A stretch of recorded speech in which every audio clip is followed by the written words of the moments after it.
Paper होता है। Model view controller की कहानी सेम है जो मैं आपको पढ़ाता, सिर्फ लैंग्वेज का सिंटैक्स अपना हो जाता है, क्योंकि हम सी शार्प पढ़ते हैं, वो PHP कोई पाइथन, बट सेम रहता है।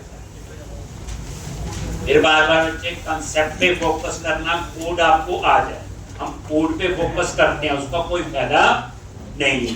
कोड आपको रेडीमेड भी मिल जाएंगे, लेकिन कंसेप्ट नहीं मिलेंगे, वो आपका जरूरी है। इस नाम से बच्चे यही एप्लीकेशन है ना। एक तो इस वीक में MVC में काफी होगा, काफी अच्छी प्रैक्टिस करनी पड़ेगी आपको। तो धीरे धीरे देखा आपने हम HTML बूटस्ट्रैप कैसे यूज कर रहे हैं, आपको ये भी पता चल गया क्लोज करो MVC का साइकिल कैसे है। एप्लीकेशन जब रन होती तो सबसे पहले कहाँ जाता है वो global.asax, उसके बाद कहाँ पे route config.cs, उसके बाद कहाँ पे कंट्रोलर पे, उसके बाद कहाँ पे अंडरस्कोर व्यू स्टार्ट, उसके बाद कहाँ पे अंडरस्कोर लेआउट, और उसके बाद जो आपका व्यू होगा मेन इंडेक्स या कोई और व्यू। अब हर स्टेप का आपको पता है, ठीक जैसे आपको पता है राउट कॉन्फ़िग में क्यों जाता है, तो वहां उससे पता चलता है कौन सा कंट्रोलर कौन सा एक्शन। ठीक, अंडरस्कोर व्यू स्टार्ट में क्यों जाता है, वहां उसे पता चलता है कौन सा लेआउट अप्लाई होगा, उसमें लेआउट का पाथ होता है, तो इसलिए हर स्टेप का पता होना चाहिए। चलो लास्ट टाइम मॉडल तो बना लिया था बच्चे, हमने कंट्रोलर बनाया था एम्प्लॉई, बस इस बार डाटाबेस यूज हो रहा है, तो इसमें नई चीज सीखी थी रीड ओनली। तो कोई पूछे रीड ओनली होते हैं, बट एक जगह चेंज हो सकते हैं, कहां पे क्लास के कंस्ट्रक्टर में।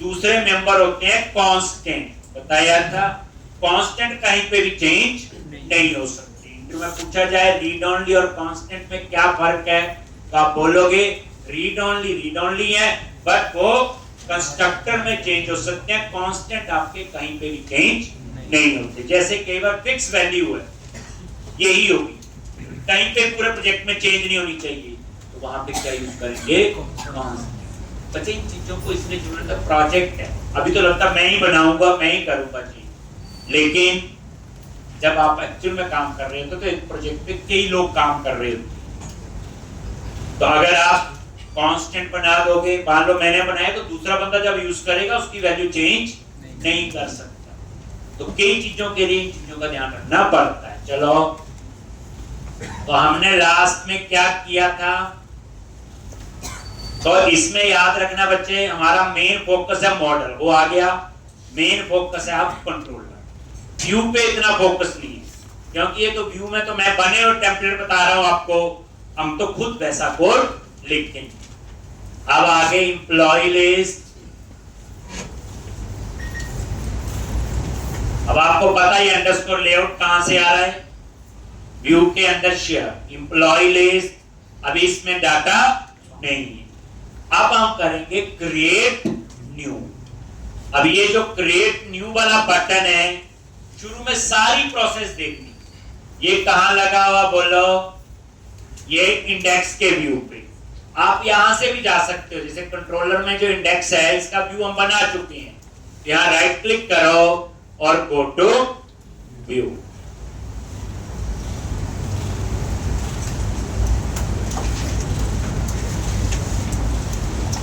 आगे गो टू व्यू, और ये देखो ये है क्रिएट न्यू। अब मुझे क्या करना है, क्रिएट नाम से एक्शन बनाना है, कहां पे एम्प्लॉय कंट्रोलर। लो जी एम्प्लॉय कंट्रोलर पे आ गई, यही है एम्प्लॉय कंट्रोलर बच्चे। अब यहां पे पब्लिक एक्शन रिजल्ट, और उसका नेम क्या दे दिया, क्रिएट। और ये क्रिएट का मतलब क्या है, जैसे हम क्लिक करेंगे वहां टेक्स्ट बॉक्स लगा होगा, नेम एड्रेस सैलरी के लिए, सेव के लिए चाहिए ना, क्रिएट का मतलब सेव ही है। लॉग और यहां पे रिटर्न व्यू। तो ये क्या करेगा, कोई डाटा नहीं भेजे, क्योंकि यहां पे मुझे सिर्फ खाली टेक्स्ट बॉक्स ही चाहिए। तो मैंने एक नया एक्शन बनाया जिसका नाम है क्रिएट, और ये रिटर्न कर दिया व्यू। इसमें कोई इंफॉर्मेशन नहीं भेजी क्योंकि अभी इंफॉर्मेशन है ही नहीं, वो सिंपल टेक्स्ट बॉक्स चाहिए, नेम, एड्रेस और सैलरी। अब हम क्या करेंगे, इसके लिए व्यू बनाएंगे और व्यू का नेम क्या रखेंगे, क्रिएट, यही बताया हुआ। तो सॉल्यूशन एक्सप्लोरर पे गए, व्यूज पे जाओ,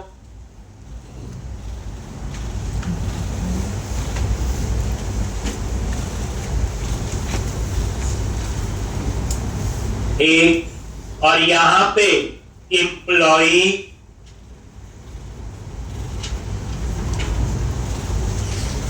और यहां पे ये एम्प्लॉय पे राइट क्लिक किया, ऐड व्यू,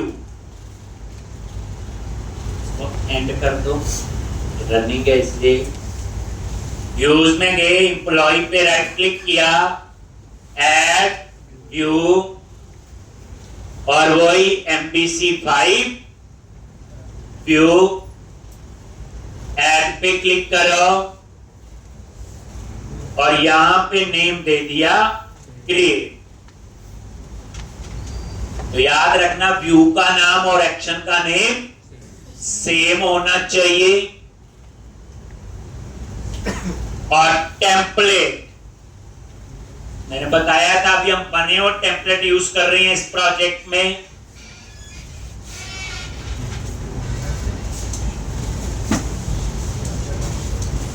तो यहां पे टेम्पलेट में गए और ये क्रिएट टेम्पलेट, एक ये देखो क्रिएट नाम से क्या है, ये टेम्पलेट, ये बना हुआ, ये खुद लगा देगा टेक्स्ट बॉक्स। उसके बाद मॉडल क्लास कौन सी, एम्प्लॉय,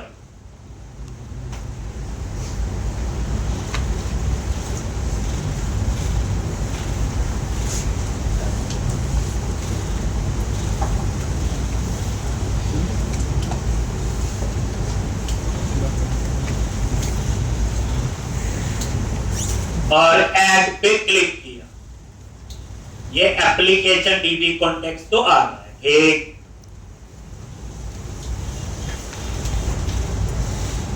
और ऐड बटन पे क्लिक कर।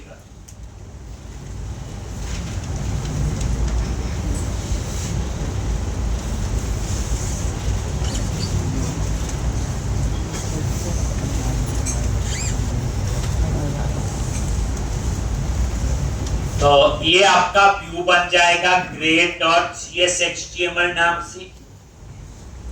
अब देखो हर एक काम के लिए अलग व्यू बन रहा है, इंडेक्स का अलग और क्रिएट का अलग।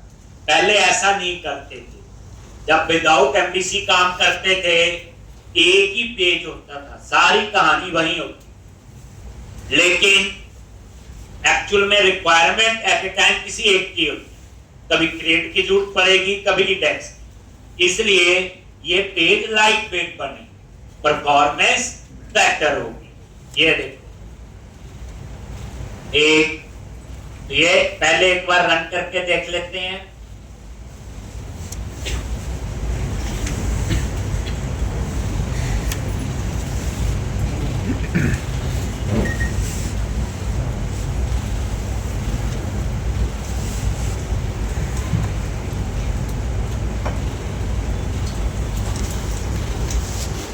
एम्प्लॉय लिस्ट और क्रिएट न्यू पे क्लिक किया, ये आ गया। यूआरएल में वही लिखा रहा है employee/create, और ये देखो ये इसका डिजाइन है। अब इस डिजाइन में हमें तो अभी HTML बूटस्ट्रैप का नॉलेज ज्यादा नहीं है, उतना हम ठीक कर लें। यहाँ पे नेम, एड्रेस और सैलरी के लिए टेक्स्ट बॉक्स लगा लिए, आईडी क्योंकि उनको पता है आईडी ऑटो जनरेट है, आईडी थोड़ी एंटर करेंगे हम लोग। आईडी जो कॉलम है वो क्या बना हुआ, ऑटो इंक्रीमेंट, इसका मतलब आईडी खुद जनरेट होगा, तो इसके लिए टेक्स्ट बॉक्स लगाई। अब हम इसको थोड़ा डिजाइन को कर लेते हैं ठीक। अब आगे अब क्रिएट के डिजाइन पे गए तो right click, go to view, ऐसे भी जा सकते हो। और ये देखो ऊपर सबसे ऊपर @मॉडल, और ये देखो ये मॉडल ऐड है। अब आप याद रखना सेव, अपडेट और डिलीट, 3 क्वेरी आपकी यहाँ पढ़ी हमने, ये हमेशा एक टेबल पे अप्लाई होगी। कभी भी आप सेव करते हो तो क्या लिखते हो, इंसर्ट टेबल का नेम, वहां ये थोड़ी करते 2 टेबल के नाम, insert table A comma table B, एक ही टेबल में सेव होगा। अपडेट में भी क्या लिखते हो, अपडेट टेबल नेम, कभी 2 टेबल थोड़ी लिखते वहां पे। डिलीट फ्रॉम टेबल, एक ही टेबल का नेम लिखते हो। तो सेव, अपडेट और डिलीट हमेशा अप्लाई आपका सिंगल टेबल पे होगा। इसलिए यहां पे एक ही एम्प्लॉय की इंफॉर्मेशन आएगी, आई नंबरेबल नहीं है क्योंकि ये कलेक्शन नहीं। अब नीचे आ जाइए, बाद में पढ़ेंगे बच्चे व्यू बैक क्या है, इसलिए आप कंफ्यूज नहीं करना। हमारी समझे क्रिएट, तो यहां पे मैंने क्रिएट की जगह कर दिया न्यू एम्प्लॉय, और उसके बाद क्या कर दो, अब आज पढ़ चुकी है क्लास टैक्स आइकन प्राइमरी और टैक्स आइकन सेंटर। एक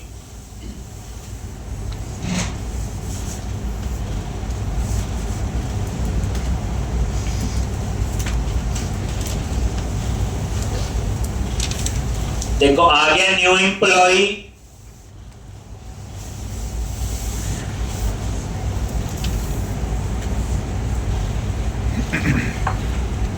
ये वाला एम्प्लॉई हटा दो जहां पे, इसकी जरूरत नहीं है। पहले देखो जो हमें आता था हम उतना ही ठीक करेंगे, इतना पता है H2 हेडिंग, न्यू एम्प्लॉई आ गया, हेडिंग ठीक कर दिया थोड़ा सा मैंने। H2 एक पेज पे जितने मर्जी लगा लो, H2 H3 H1 एक पेज पे एक ही होना चाहिए, इसलिए हम H2 ही यूज करते हैं। आगे अब यहां पे ये लिखा हुआ @यूजिंग, बच्चे इसको समझना ही है। मैं फिर कह रहा हूं व्यू का कोड आने वाले टाइम पे डिलीट करके खुद लिखना, तो क्यों नहीं हमें समझ आए। इसलिए इस असाइनमेंट में हमारा जो मेन फोकस है वो क्या होगा, मॉडल का कोड अंडरस्टैंड होना चाहिए और कंट्रोलर का। ठीक, नेक्स्ट एप्लीकेशन में ये भी पूरा पता हो, ठीक है जी। अब यहां पे नजर मारोगे @यूजिंग, @ तो सिंटेक्स है, इनको रेजर सिंटेक्स बोलते हैं, RAZOR, और इजी टू यूज है, यूजर फ्रेंडली है।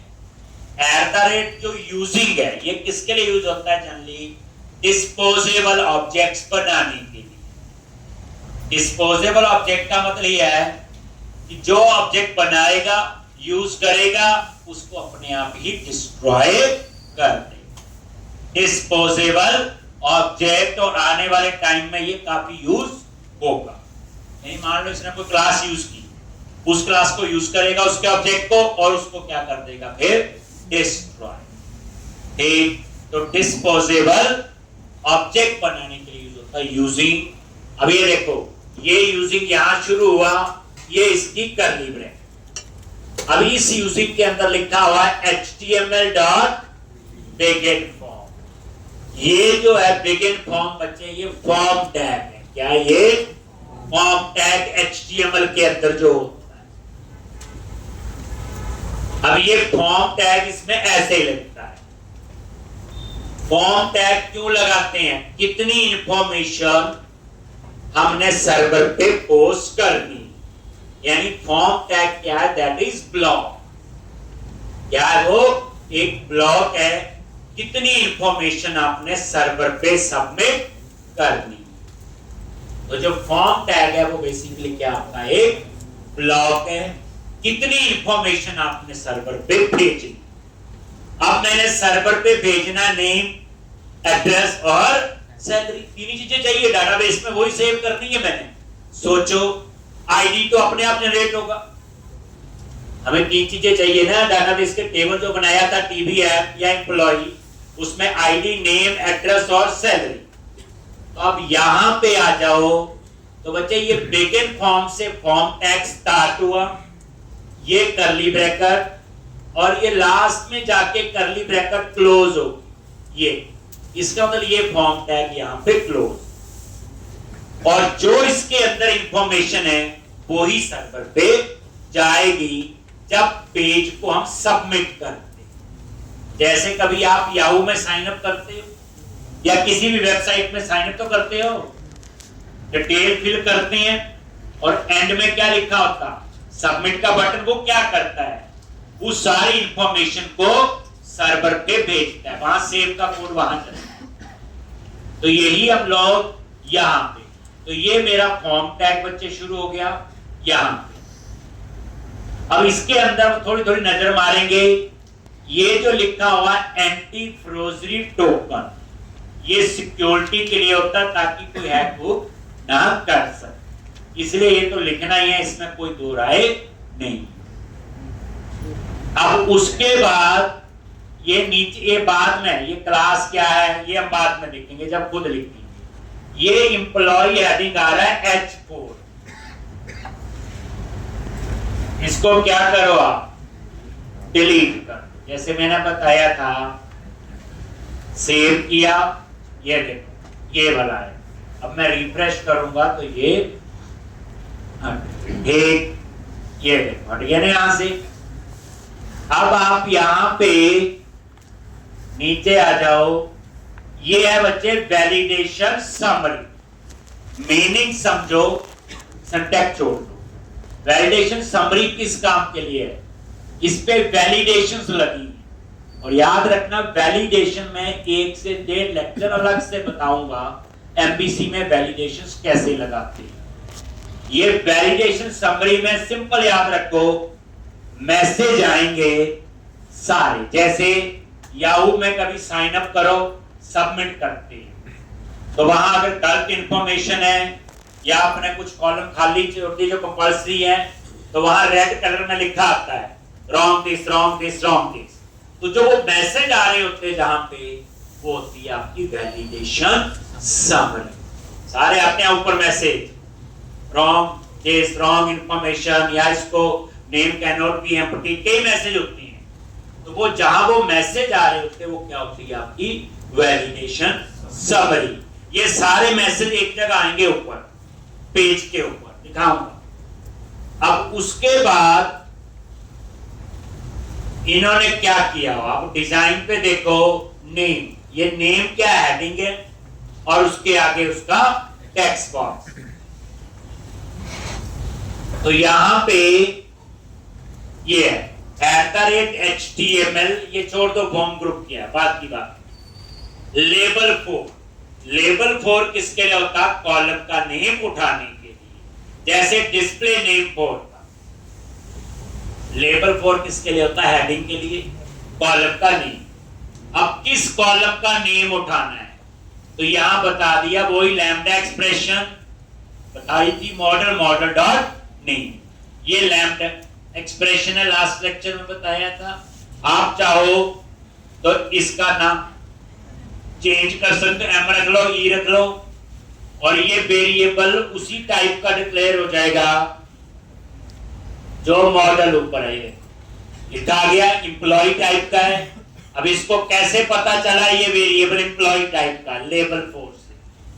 अब लेबल 4 में देखो आ गया एम्प्लॉय, लेबल 4 को कैसे पता चला एम्प्लॉय, जो मॉडल ऊपर है, इसी मॉडल को ये उठाएगा। तो मैंने बताया था बच्चे, लैम्डा एक्सप्रेशन का सिंटैक्स है, ये एक्सप्रेशन क्या होती है, जिसके लिए केवल लंबा कोड लिखना होता है, 6 लाइनें 8 लाइन। लैम्डा एक्सप्रेशन से हम उस कोड को कर सकते हैं। एक, तो यहां पे ये m goes to operator m dot name, तो इसका मतलब ये नेम उठाएगा और उसका हेडिंग आएगा।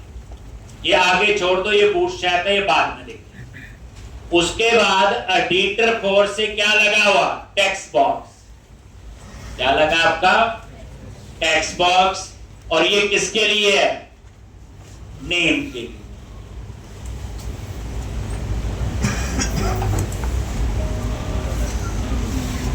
एडिटर 4 ये टेक्स्ट बॉक्स लगाएगा, किसके लिए, नेम के लिए। वही ये मॉडल वेरिएबल है, किस टाइप का डिक्लेयर होगा, जो मॉडल ऊपर है, और ये जो है तो ये m डॉट नेम, तो ये नेम के लिए टेक्स्ट बॉक्स हो जाएगा। एडिटर 4 होता टेक्स्ट बॉक्स लगाने के लिए। इसी तरह वैलिडेशन मैसेज बोर्ड, ये वैलिडेशन का मैसेज देना है, किसका मैसेज देगा, नेम का।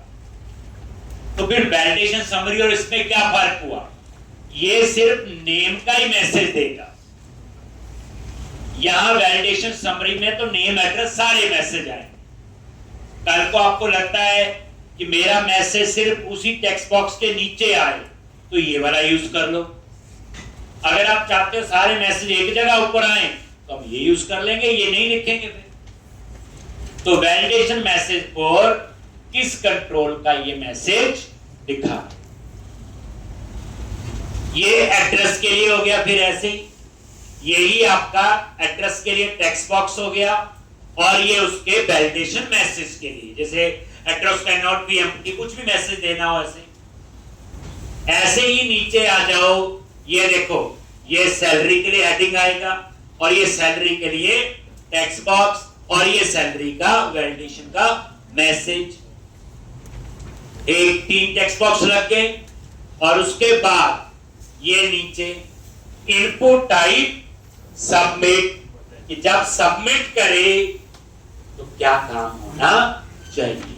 तो अभी तो जब सबमिट करोगे, ये सारी इंफॉर्मेशन जो इस फॉर्म टैग के अंदर है, फॉर्म टैग कहां शुरू हुआ बच्चे, बिगिन फॉर्म से ये कर्ली ब्रैकेट, और ये क्लोज कहां हुआ, किए जा। अब इसके अंदर की इंफॉर्मेशन को सबमिट करेगा। हमारे अकॉर्डिंग 3 चीजें, नेम, एड्रेस और सैलरी, और ये क्रिएट का बटन है, और इस पे बूटस्ट्रैप अप्लाई की बीटीएन हाइफन डिफॉल्ट। आपको नहीं अच्छी लग रही डिफॉल्ट, आप सक्सेस कर बताइए, बटन ही है बीटीएन हाइफन सक्सेस। ये देखो रिफ्रेश, जो आता वो तो कर ही लेंगे ना जी, जो नहीं आता बाद में देखेंगे। बस हो गया, ये सिर्फ दिखाना था। अब आप यहाँ पे ये देखो ना वैलिडेशन, ये देखो आ रहा मैसेज ना। अभी वैलिडेशन छोड़ दो, वो बाहर अलग है, वो अलग सीखेंगे कि वैलिडेशन समरी या जो भी। अब हम चाहते हैं यहाँ पे नेम एंटर करें, यहाँ पे एड्रेस, और यहाँ पे सैलरी, और क्रिएट के क्लिक में ये सारी इंफॉर्मेशन डेटाबेस में सेव होनी।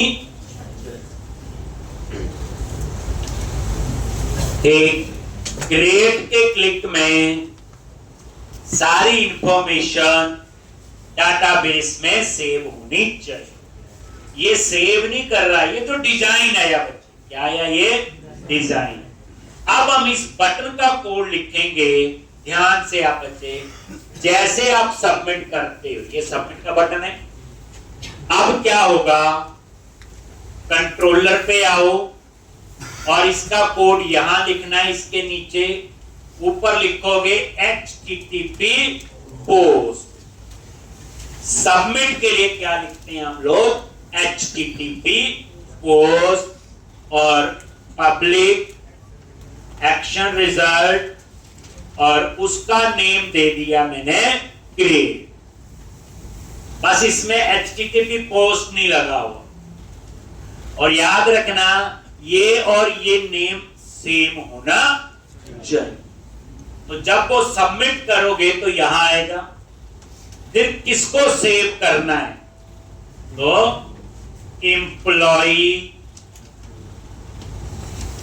जो एम्प्लॉई मॉडल का डेटा है तो इसका नेम स्पेस ऐड कर लो। एम्प्लॉई नाम से क्लास कहां पे है, ये आ गया, ठीक, और उसके पास कर दिया एम्प्लॉय, ये नेम स्पेस हो गया ना, ये वाला ये तो है मॉडल में, ठीक। अब यहां पे ये जो एम्प्लॉई है इसमें इंफॉर्मेशन कहां से आएगी, व्यूज। जब बच्चे सबमिट होगा, ध्यान से, जब आप इस बटन पे क्लिक करोगे ना, ये सबमिट होगा, ये जैसे सबमिट होगा तो HTTP पोस्ट ढूंढेगा और क्रिएट नाम का एक्शन यहां पे आए, और देखो यहां पे सिर्फ सेव का कोड लिखा हो, और इसमें डेटा कहां से आएगा, व्यूज। व्यू से बोले ये जितने भी टेक्स्ट बॉक्स वगैरह का डेटा है वो आएगा। इसको कैसे पता चला, यही आएगा, यहां मॉडल सेम है, जो ऊपर मॉडल है। अब क्या करो, ध्यान से, पहले हम चेक करेंगे वे एम्प्लॉय में डाटा आया भी है कि नहीं। तो मैंने चेक किया जी, नल है, ध्यान से देखना, नहीं है मान लो, तो क्या करूंगा, रिटर्न HTTP नॉट फाउंड, ध्यान से, यानी एम्प्लॉय में कुछ नहीं है। तो क्या करेगा, अगर ये नल है तो वहीं से रिटर्न हो जाएगा। रिटर्न का मीनिंग पता है, नीचे का कोड नहीं चलेगा, ध्यान देना है। हम इफ एल्स बना लिखते हैं, जितनी लाइन का कोड कम होगा बेचारा कंपाइलर उतना ही कम परेशान हो, ठीक। नहीं तो हम इफ एल्स लगाते हैं, करली ब्रैकेट लगाते हैं, जहां जरूरत होगी वहां लगाएंगे। इसका मतलब क्या, अगर नल है तो वो HTTP नॉट फाउंड, उसे डाटा नहीं मिला। अगर ये डाटा मिल गया तो फिर हम लिखेंगे सेव का। अब सीक्वल में तो इंसर्ट क्वेरी थी या स्टोर प्रोसीजर था, देखो जो मर्जी बोलो, डाटाबेस को तो सीक्वल ही समझा, बट यहां पे हम सिंटैक्स यूज कर रहे हैं एंटिटी फ्रेमवर्क, और एंटिटी फ्रेमवर्क किसके सिंटैक्स यूज करता है, लैंग्वेज इंटीग्रेटेड क्वेरी, बताया था, ठीक। अब यहां पे कॉन्टेक्स्ट जो ऊपर वेरिएबल लिया हुआ, डॉट एम्प्लॉइज डॉट ऐड, और किसको ऐड करना है, जो ये व्यू से आए। इतना कोड है सेव के लिए, context dot employees dot add. ये एम्प्लॉइज क्या है, F12 प्रेस करो, ये देखो हमने तो बनाया हुआ एम्प्लॉय मॉडल के लिए, ये एम्प्लॉय वाले टेबल को एक्सेस कर रहा, आप ऐसे याद रखो, ठीक। और ऐड से क्या करेगा, उसमें सेव, लेकिन सेव तभी होगा जब हम लोग सेव चेंजेस लिखें, तब ये डाटाबेस में अपडेट करें। और जैसे सेव होगा वहां क्या करना पड़ता, सोचो, क्वेरी लिखते थे, सारे पैरामीटर पास करने पड़ते थे, याद करो, बट यहां पे आपका कोड थोड़ा सा आसान भी है, ठीक, और लंबा भी नहीं है, इतना उसमें लिख, ठीक। Context dot employ dot add से वो ऐड करेगा, लेकिन डेटाबेस में तभी अपडेट होगा जब सेव चेंजेस मेथड को कॉल करो। और सेव होने के बाद कहां जाएगा,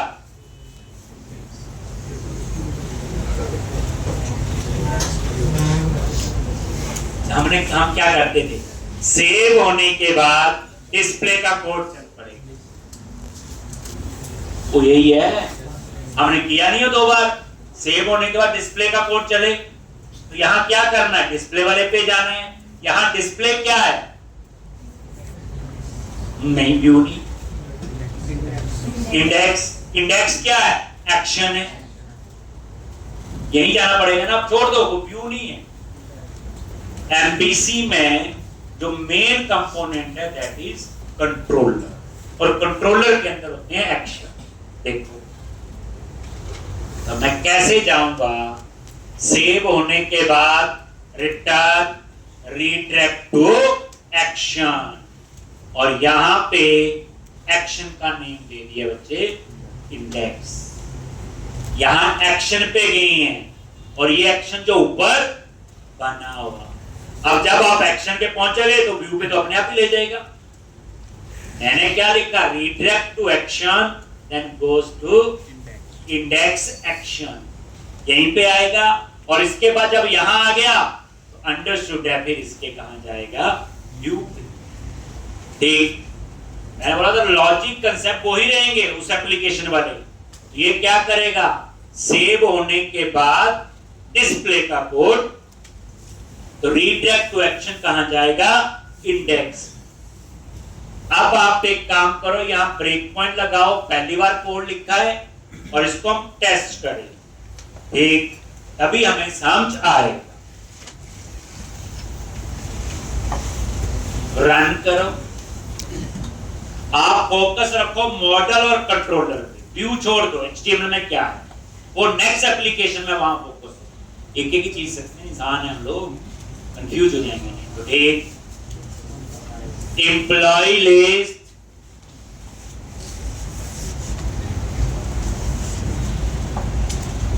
क्रिएट न्यू, डिजाइन बन गया बच्चे, और यहां पे नेम, एड्रेस और सैलरी।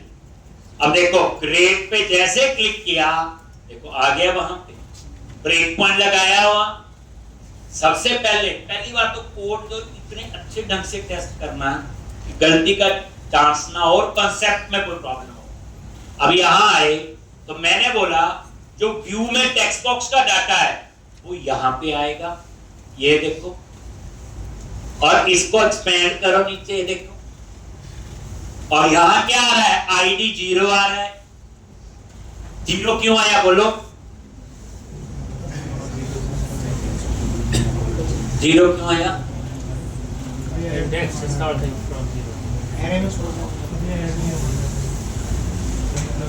मैंने अभी क्या बोला, जब पेज सबमिट होगा वही इंफॉर्मेशन लेके जाएगा सर्वर पे जो फॉर्म टैग के अंदर है। अब उस फॉर्म टैग में नेम है, एड्रेस है और सैलरी, आईडी तो है नहीं, ठीक। 0 उसमें अपने आप इसे ले जाके उसकी डाटा टाइप इंटीजर है और इंटीजर की डिफॉल्ट वैल्यू क्या होती, 0। मैंने लिखी, अब देखो 0 आ गया। बाकी देखो एड्रेस टेक्स्ट बॉक्स था, चंडीगढ़ आ गया, नेम आ गया और सैलरी, 3 टेक्स्ट बॉक्स थे, क्योंकि आईडी के लिए तो टेक्स्ट बॉक्स लगाया नहीं। अब हमने क्यों नहीं लगाया, क्योंकि वो ऑटो इंक्रीमेंट है, वो बात की बात है।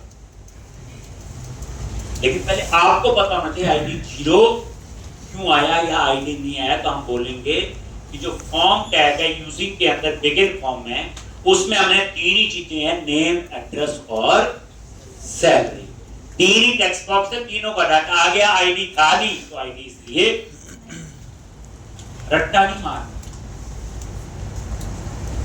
F10 इसका डाटा है। अब नल तो नहीं है, तो अब यहां पे आ गया ऐड एम्प्लॉय, F10। अब ये डाटाबेस में अगर कोई गलती होगी तो यहां सेव में एरर देगा। देखो जी कोई एरर नहीं आई। अब कहां जाएगा, इंडेक्स पे। वो डिस्प्रेक बनाते थे, इसका तरीका अपना बस यही है। इंडेक्स पे गए, लो जी आ गया। ये देखो, ये थे ना बटन बनाए थे हमने, दोबारा देख लो जी। क्रिएट न्यू, कंटिन्यू करो, एक और रिकॉर्ड एंटर कर लो, लो जी क्रिएट, वापस आ गया। दोबारा से ये देखो आईडी 0 आ रहा है, बाकी डिटेल ठीक आ गई, F10। और ये देखो ऐड, सेव और इंडेक्स, ये देखो एक और रिकॉर्ड आ गया। क्लियर है जी। तो इतना पहले हमें आना चाहिए। अब आप नोटिस करो, ये ब्रेक पॉइंट हटा दिया, टेस्ट हो गया, आ गया। पहली बार तो छोटा सा, जितना छोटा कोड लिखोगे बच्चे टेस्ट करोगे उतना ही बेटर है। हम लोग ये नहीं कि टाइप करी जाओ पता चले सारा ही गलत है, उसको ठीक करने में ज्यादा टाइम लगता है और आपको फिर नहीं समझे। तो ये आपको समझाना चाहिए। एम्प्लॉय लिस्ट राजी हो गया, आपने देखा ये इंडेक्स कॉल हो रहा है, इंडेक्स का व्यू है, उतनी मेमोरी लेगा, लाइट वेट पेज है। जब क्रिएट की जरूरत होगी तो क्रिएट वाला लेगा, अभी तो नहीं लिया उसने क्रिएट वाले ने, तो लाइट वेट है ना पेज, सर्वर से फास्ट आएगा। तो सर्वर से रहा, वेब एप्लीकेशन है, घर में थोड़ी चल रही है हमारे, तो इसलिए परफॉर्मेंस बेटर होगी नहीं होगी। अब आप ASP डॉट में पेज बनाते थे, एक ही पेज पे सारा ताम जाम था, सेव करो तो भी, अपडेट करो तो भी डिलीट। अब क्या है, डिस्प्ले तो सिर्फ आपका क्या कॉल हुआ, एम्प्लॉय कंट्रोलर का इंडेक्स सेक्शन और इंडेक्स व्यू। क्रिएट पे क्लिक करेंगे तो सिर्फ कॉल किसको करेगा, एम्प्लॉय के क्रिएट। अब बारी आ गई एडिट। बताओ एडिट में क्या होगा,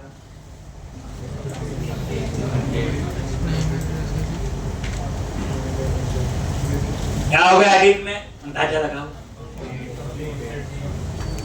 पहले फाइंड करेंगे फिर अपडेट करेंगे। सोचो, इसको छोड़ो जो मैंने करवाई दो एप्लीकेशन, पहले हम लिस्ट बॉक्स से फाइंड करते थे, देन अपडेट करते थे। आप आज 10 साल का एक्सपीरियंस हो जाएगा, 20 में कंसेप्ट वही चलना है। अब आप कितने अच्छे ढंग से उसे समझते हो, मेन चीज वो। अब एडिट पे आओगे बच्चे, चलो एडिट वाला बटन देखते हैं कहां लगा है। हमें पता है इंडेक्स पे लगा हुआ, एक बार देखेंगे जरूर। इंडेक्स पे गए, गो टू व्यू आ गए, और यहां पे ये टेबल बनाया था, अब तो चल रहा है ये पता ही है। और यहां पे लूप के अंदर ये इधर आ गया होगा बच्चे। अब ये जो है एडिट, ये तो टेक्स्ट है जो स्क्रीन पे नजर आएगा। हम क्या बनाएंगे, एडिट नाम से एक्शन, याद रखना, और आईडी उसमें क्या होगा, पैरामीटर। और इस आईडी में क्या आ रहा है, एम्प्लॉय का आईडी। आइटम डॉट आईडी कहां से आ रहा है, ये लूप से। ये फॉर ईच लूप है, एक एक एम्प्लॉय का डाटा आइटम में आएगा, तो अंडरस्टूड आइटम में आईडी भी होगा, नेम भी होगा, एड्रेस भी होगा और सैलरी। तो ये आइटम डॉट आईडी टेबल से आ रहा है। तो इसका मतलब ये है, तो जब मैं एडिट बनाऊंगा उसमें एक पैरामीटर पास करना पड़ेगा और उसका नाम मैं आईडी ही रखना है। चलो आ जाओ यहां पे वापस कंट्रोलर में, और यहां पे पब्लिक। अब यहां पे आप देखो एक्शन रिजल्ट, एडिट और एक पैरामीटर।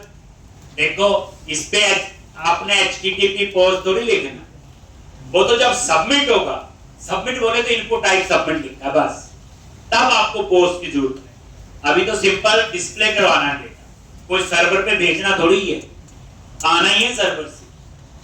तो ये देखो, ये एडिट नाम का मैंने एक्शन बना दिया, एक और आईडी।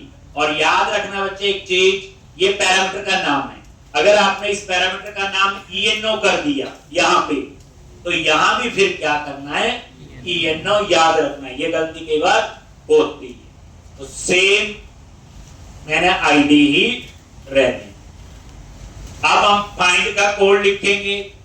अब हमें सिंपल तो क्वेरी पता ही है, देखो बैकग्राउंड में वही क्वेरी बन रही है यहां पे भी, और कौन बना रहा है ये,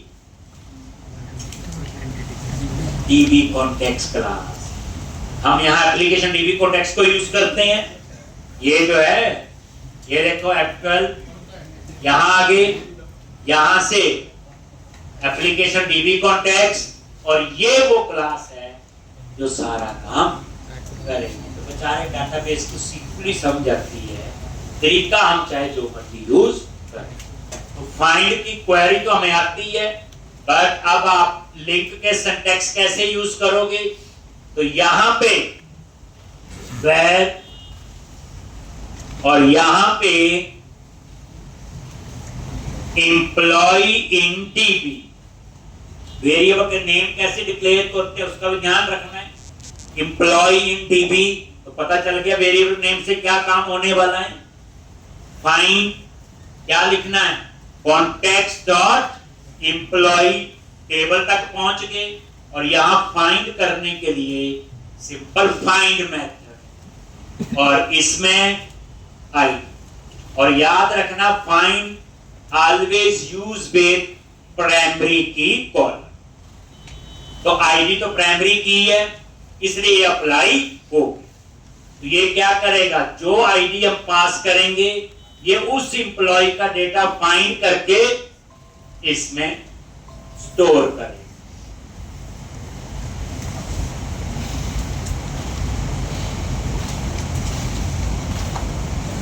तो वहां क्या लिखते हैं, वो सेलेक्ट क्वेरी लिखते, पैरामीटर पास करते, एसक्यू डेटा राइटर यूज करते, करते नहीं करते।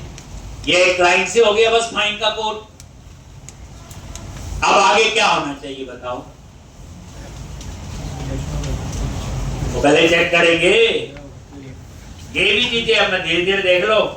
अगर ये नल है हो सकता है आईडी गलत है, मिला ही नहीं हमें एम्प्लॉय, तो मैं क्या करूंगा, रिटर्न अभी ऊपर पड़ा। सारी चीजें बार बार यूज होंगी, वो छोड़ दो, मैं फिर कह रहा हूं कोड छोड़ दो, कोड आ जाएगा। लिख दिया, अगर नल है इसका मतलब आईडी गलत होगा, आईडी गलत है तो एम्प्लॉय डीबी में नल आएगा। तो मैंने क्या रिटर्न किया, HTTP नॉट। अगर नल नहीं है तो फिर ये इंफॉर्मेशन हम लोग व्यू में डिस्प्ले करवाएंगे, ये इंफॉर्मेशन व्यू में डिस्प्ले करेंगे। अब हमें पता है इस केस में एक ही एम्प्लॉय का डेटा आएगा, वो एक ही आएगा क्योंकि आईडी डुप्लीकेट थोड़ा होगा, आईडी तो प्राइमरी की है। एक लाइन लिखने के लिए ना इतनी चीजों का और ध्यान रखना, बस ये ड्राइव करते हैं कि एक बात तो सारी चीजों का ध्यान रखना होता है, कोई यहां से ना मार दे, कोई यहां से ना कर ले, सिर्फ अपने धुन में चलना नहीं होता, यही प्रोग्रामिंग है। हर चीज का पूरा उसका पता होना चाहिए। अब ये देखो, अब इसमें डेटा आ जाएगा और वो डेटा किसको पास कर दिया, अब हम व्यू बनाएंगे तो वहां पे नेम आ जाएगा टेक्स्ट बॉक्स में, एड्रेस आ जाएगा, सैलरी आ जाएगा और नीचे अपडेट का बटन लग जाएगा। ठीक, ये तो सिंपल फाइंड का कोड हुआ। बच्चे कौन सा कोड लिखा, जो लिस्ट बॉक्स पे क्लिक करते थे सेलेक्टेड इंडेक्स जी। ठीक, चलो अब हम इसका व्यू बनाएंगे। अब यहां पे एम्प्लॉय पे राइट क्लिक किया, ऐड व्यू, और वही MVC5 व्यू इस नाम से बच्चे एडिट, और यहां पे एडिट चूज कर लो। ये टेम्पलेट बना हुआ, भी बने हुए टेम्पलेट यूज कर रहे, और मॉडल क्लास भी एम्प्लॉय। तो अभी आपको व्यू वाला टेस्ट नहीं है, सिर्फ मॉडल और कंट्रोलर का है।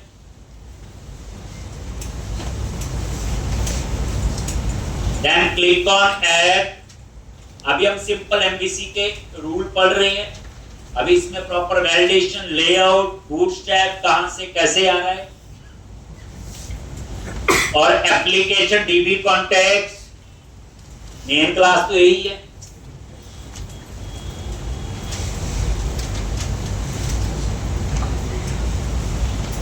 और ऐड पे क्लिक कर लो, व्यू बन जाएगा। टेक्स्ट बुक लग चुके होंगे, अब आइडिया हो गया editor for, label for, using begin form, submit का बटन जो क्रिएट में बताया। लो जी देखो, पहले रन करके देख लेते हैं फिर। तो यहाँ पे ब्रेक पॉइंट लगाते हैं, बताया हुआ पहली बार कोड लिखा हो, रन करो, ब्रेक पॉइंट जरूर लगाओ, F12 से जरूर चेक करो, ये दो चीजों की आदत डालो कोड को अंडरस्टैंड करने के लिए। ये लो जी, एम्प्लॉय लिस्ट,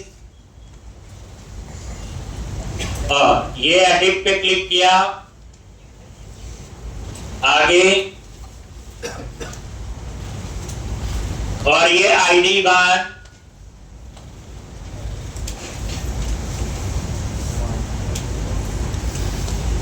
एक, ये क्या आईडी 1 है, तो आईडी आ गया, इसका मतलब F10। अब ये आईडी कहां से आया, ये आइटम डॉट आईडी से, पूरी बात समझनी है। F10 फाइंड किया, देखो फाइंड होके डेटा आया होगा, नजर मारो, हर एक चीजें देखो आ गया, उस एम्प्लॉय का डेटा आ गया पूरा, ये देखो आईडी, नेम, एड्रेस और सैलरी।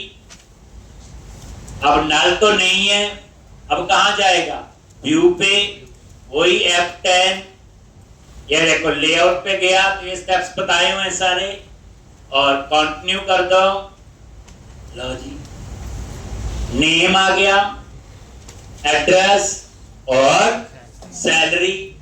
अब हम थोड़ा सा इस डिजाइन को ठीक करेंगे और समझने की कोशिश करेंगे, और इस बटन को अपडेट के लिए तो क्या करते हो, देखो ये पहले ब्रेक पॉइंट लगा, हटा दो, नहीं तो बार बार रिफ्रेश करूंगा तो यहां पे जाएगा।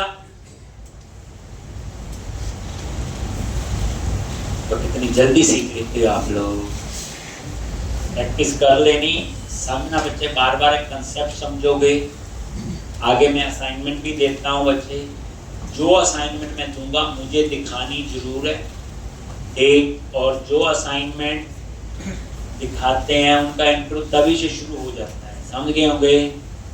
एक, जैसे कुछ बच्चे हमने अपने पास रखने होते हैं, तो 90% जो है, जो मैं असाइनमेंट देता हूँ अपने आप करनी बच्चे, पहली बात है किसी की हेल्प नहीं लेनी, इंटरनेट की हेल्प ले, और चैट जीपीटी ना यूज करें, नहीं तो पकड़ तो मैं लूंगा ही, क्योंकि उसमें आपको मीनिंग नहीं समझ आएगा ये किसके लिए बनाया है। तो इसलिए सिंपल गूगल से कुछ हेल्प लेनी हो वो आप लोग जरूर लो, पर पता होना चाहिए। अब ये देखो, एडिट पे क्लिक किया, आगे, अब हम इसको ठीक करते हैं, डिजाइन, तो लो जी, एडिट वाले व्यू पे आ गए। अब देखो एडिट और इंडेक्स में क्या फर्क है, इंडेक्स में कलेक्शन है और इंडेक्स में एडिट में सिर्फ एक एम्प्लॉय का डेटा, बस यही फर्क, काम दोनों बस एक। अब आगे एडिट, और देखो पहली लाइन @मॉडल, एक ही एम्प्लॉय का डेटा आ गया, आई नंबरेबल नहीं लगा, लेकिन इंडेक्स को देखेंगे तो वहां क्या लगा हुआ, आई नंबरेबल कलेक्शन के लिए, जब एक से ज्यादा हो तो आई नंबरेबल, ये देख लो इंडेक्स पे गई, ये देखो लगा हुआ। अब पता मुझे क्यों लगा है, इसीलिए मैंने आपको ये चीज दिखाने की कोशिश की कि यहाँ पे एक एम्प्लॉय का डेटा आएगा और वहां पे एक से ज्यादा। अब आप एडिट पे आगे, व्यू बैक बाद में, ये हेडिंग तो ठीक करना आप जानते हैं, तो edit employee class tax hyphen primary और टैक्स हाइफन सेंटर, और यहां पे रिफ्रेश एडिट एम्प्लॉय, और ये वाला एम्प्लॉय यहां से हटा दो, एक जैसे वहां किया था, यहां भी बिगिन फॉर्म होगा, पूरी रिवीजन हो जाएगी, एक चेंज होगा, वो ही समझना। आ गया जी एडिट एम्प्लॉय, वही हेडिंग अब बात पड़ चुकी है। अब यूजिंग बिगिन फॉर्म बताया कि फॉर्म टैग यहां से शुरू हो गया, ये क्या है, एंटी फ्रोजी टोकन, ये सिक्योरिटी के लिए है। एक ये वो H4 आ रहा है, ये एम्प्लॉय यहां से हटा दिया, देखने में नहीं अच्छा लग रहा है, हट गया जी, रिफ्रेश हो गया ठीक। अब उसके बाद नीचे, अब ये है वो आपकी वैलिडेशन समरी, एक वैलिडेशन समरी। अब इसमें एक चीज है बच्चे, जब हम अपडेट करते हैं तो वेयर में आईडी तो चाहिए, अपडेट के कोड में लास्ट में आईडी तो चाहिए होता, तो इसलिए बट आईडी को हम अपडेट करने का प्रोविजन नहीं देते हैं, करेक्ट। तो यहां पे आईडी तो आएगा, लेकिन ये वैलिडेशन समरी तो हो गई। वैलिडेशन समरी के लिए ये एक एक्स्ट्रा लाइन है जो उसमें नहीं थी पिछले, क्या थी, एक ये HTML हेल्पर है सारे @HTML डॉट हिडन फॉर, इसका मतलब क्या हुआ, ये स्क्रीन पे नजर नहीं आएगा लेकिन ये एक्सेस जरूर हो जाएगा, हम इसको मॉडिफाई नहीं कर सकते हैं। अब ये हिडन फॉर क्रिएट में नहीं था ना आईडी, क्योंकि वहां आईडी ऑटो जनरेट है।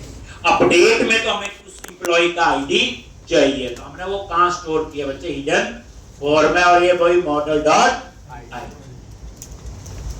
बस ये एक लाइन है, बाकी वही नेम एड्रेस बाकी सेम है।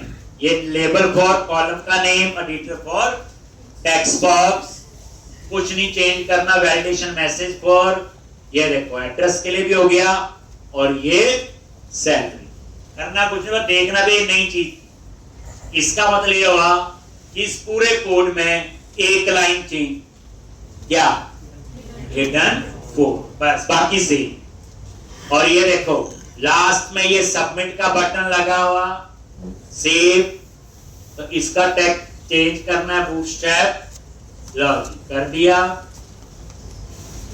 ठीक। और ये रिफ्रेश करके देख लो, कोई मेजर चेंज नहीं किया ये। अब जैसे सबमिट होगा तो ये डेटा अपडेट होना चाहिए, क्योंकि ये इनपुट टाइप सबमिट है। तो जब बच्चे ये सबमिट होगा तो सर्वर पे जाएगा, और इस बार जब सबमिट होगा तो चार चीजें होंगी, आईडी भी होगा हिडन फॉर से जो नजर नहीं आएगा, नेम भी होगा, एड्रेस भी होगा, और सैलरी भी होगी। एक उन तीनों के लिए टेक्स्ट बॉक्स लगे हैं, और आईडी के लिए हिडन फॉर, क्योंकि आईडी को हम अपडेट नहीं करें। तो अब हमने कोड लिखना इस सबमिट का, कहां लिखना होगा अंदाजा लगाओ, कंट्रोलर में, ला जी आगे कंट्रोलर में, और सबमिट होगा तो मैंने अभी बताया HTTP पोस्ट, और यहां पे पब्लिक एक्शन रिजल्ट एडिट, किसको अपडेट करना है, जो इंफॉर्मेशन व्यू से आए। अपन चल गया क्रिएट क्रिएट एडिट। अब जब सबमिट होगा तो यहां पे हमने कोड लिखना बच्चे किसका, अपडेट का, एक। तो यहां पे अपडेट की कहानी लिखेंगे, पर लॉजिक तो समझ आ गया। अब इसके सिंपल सिंपल की अपडेट क्वेरी नहीं लिखनी, यहां तो एंटी फ्रेमवर्क के सिंटैक्स होंगे, यहां पे लिंक, और इसके लिए ना कल आना पड़ेगा आपको। कल हम लोग देखो डरना नहीं, कल इस एप्लीकेशन को कंप्लीट करेंगे, और कल ही फिर नई एप्लीकेशन बनाएंगे जो इसमें चीजें यूज हुई, पर इसमें व्यू का कोड खुद लिखेंगे।